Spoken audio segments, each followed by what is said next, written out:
Okay, hi. Many people love to travel, as I'm sure a lot of you do. I personally love to travel and experience all sorts of new cultures and new people, and I hope that I get to continue traveling in years to come.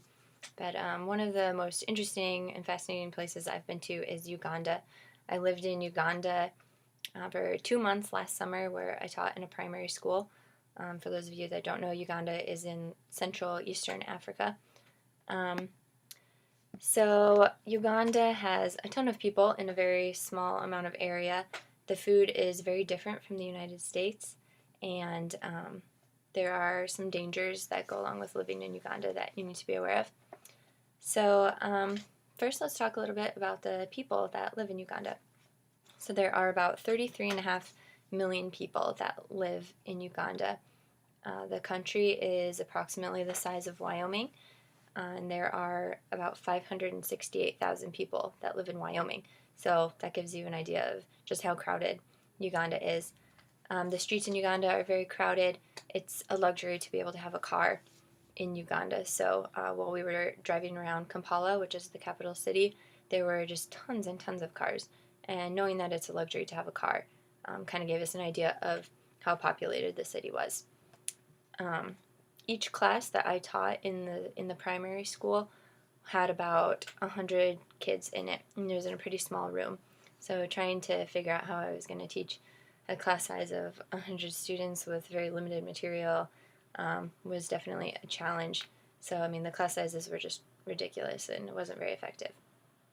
So now that we've talked a little bit about the people that live in Uganda, let's talk about what kinds of food they eat. The main staple food in Uganda is rice and beans. So pretty much at every meal that we had, we ate rice and beans and mangoes, I guess, in the if it was the right season, which was when I was there. But there's also cassava, which it reminded me a lot of a potato in that consistency and the starchiness. But cassava is a root that grows. I think you can eat cassava in like South America and those areas too. But yep, it was just a root that you dig up and you eat. It didn't have much flavor, so I don't know, it was okay. Um, we would occasionally have some meat with our meals. And some of the most interesting meat that we ate, one was white ants, and white ants were like a delicacy. They only came at certain times of the year, and kids would go out catching them. But white ants, we actually found out, are termites, and they would like mash them into a loaf, and you'd eat them as like a loaf, or you could just eat them plain like popcorn, which is how a lot of people usually ate them. But yeah, that was interesting. And Aniri was the other one. We thought Aniri was a rabbit, but because of the language barrier, we were wrong. And Aniri actually turned out to be bush rat. It was a giant rat that lived outside in the bushes that they would catch and eat. And yeah, anyway, so the food is very different, and it takes some getting used to, but I'm okay. So, so now that we've talked a little bit about the people and what food they eat, let's talk a little bit about the dangers that go along with living in Uganda. Murders aren't exactly like uncommon in Uganda.